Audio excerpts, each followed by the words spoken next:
Nous avons vu dans le module précédent que les images se forment sur la rétine, qui va ensuite envoyer un message nerveux au cerveau. On va donc s'intéresser maintenant ici dans cette nouvelle capsule à l'organisation de la rétine et voir d'un peu plus près quelles sont les fonctions des cellules qui la constituent. Alors la rétine est l'enveloppe la plus interne de l'œil, qui est ici représentée en jaune. Elle est très fine, elle fait à peu près 0,5 mm d'épaisseur. Et si on se pénètre un tout petit peu dans l'œil, donc on arrive ici dans le corps vitré après avoir passé le cristallin, on observe au fond de la rétine une tache ici qui va correspondre au départ du nerf optique et une zone ici circulaire qui correspond à une petite tache de couleur orangée qu'on appelle la macula et au centre une zone centrale circulaire un peu plus prononcée qu'on appelle la fovea. Alors la lumière va traverser les différentes couches cellulaires de la rétine avant de parvenir à la couche la plus externe qui est formée d'une mosaïque de récepteurs, de photorécepteurs rétiniens qui sont des cellules spécialisées soit en cône, soit en bâtonnet. Si on fait une coupe histologique de la rétine, on constate que, alors sur cette coupe ici, eh bien, on repère tout d'abord une couche assez pigmentée qui correspond à la choroïde. On observe ensuite eh bien, les cellules photoréceptrices en elles-mêmes, cône et bâtonnet, dont on observe ici les corps cellulaires. Donc sur le schéma, les corps cellulaires sont représentés ici. Et on voit ici le segment qui correspond aux cellules photoréceptrices. On verra ça dans la prochaine capsule plus en détail. On observe ici des fibres, une deuxième couche de cellules ici qui correspond au noyau de ce qu'on appelle les neurones bipolaires qui sont reliés aux cellules photoréceptrices.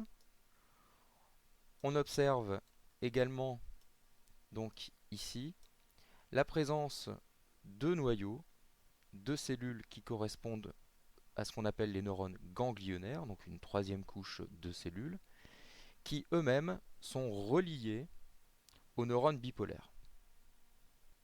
Donc finalement, la lumière va traverser l'ensemble de la rétine. Elle va être captée par les photorécepteurs qui vont envoyer un message aux neurones bipolaires, aux neurones ganglionnaires, et les fibres des neurones ganglionnaires eh bien, vont se rassembler pour former le nerf optique. Et les messages vont ainsi être acheminés vers le cerveau où ces messages visuels vont pouvoir être interprétés. On verra ça un petit peu plus tard. Alors intéressons-nous maintenant à la distribution des photorécepteurs le long de la rétine et commençons par la rétine périphérique. La rétine périphérique, on le voit, est riche en bâtonnets. Donc ce sont des photorécepteurs qui vont être sensibles à de faibles intensités lumineuses mais qui ne vont pas distinguer les couleurs. Ils sont mis en jeu surtout dans des conditions de faible luminosité. C'est ce qu'on va appeler la vision périphérique, qui va être très sensible, mais finalement basse définition, puisqu'on peut voir que finalement plusieurs bâtonnets vont être reliés à un même neurone bipolaire, et plusieurs neurones bipolaires peuvent être reliés à un seul et même neurone ganglionnaire. Donc finalement on a une perte d'information et l'image va être peu précise. Si on s'intéresse par contre à ce qui se passe au niveau de la fovea, on voit une toute autre organisation de la rétine, surtout au niveau de la composition de la nature des photorécepteurs. On voit qu'ici ce sont uniquement des cônes qui composent la fovea.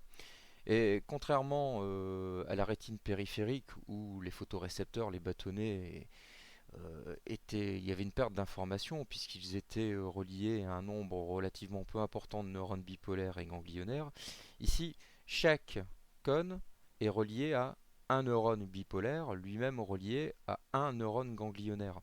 Donc l'information, la définition de l'image va être plus précise. Autre particularité dans la fovea, au niveau de la fovea, ces cônes sont des cellules qui vont être sensibles, cette fois-ci, à la couleur. Par contre, il va y avoir un petit défaut, c'est que leur sensibilité est très très faible. Donc, cette vision, qui est une vision centrale, va être une vision haute définition, mais finalement très peu sensible. Donc finalement, au niveau de la rétine, on va distinguer une vision centrale et une vision périphérique, qui va dépendre en fait de la densité et de la répartition des photorécepteurs rétiniens. La vision centrale, qui va être qualifiée de diurne, va plutôt être de faible sensibilité, sensible aux couleurs par contre, et on aura une vision périphérique nocturne, c'est-à-dire très sensible, mais finalement, là, on n'aura pas de vision de couleur, on verra tout en dégradé de gris. Pour terminer, la stimulation des photorécepteurs de la rétine par la lumière va entraîner la production d'un message nerveux qui va être acheminé au cerveau via le nerf optique.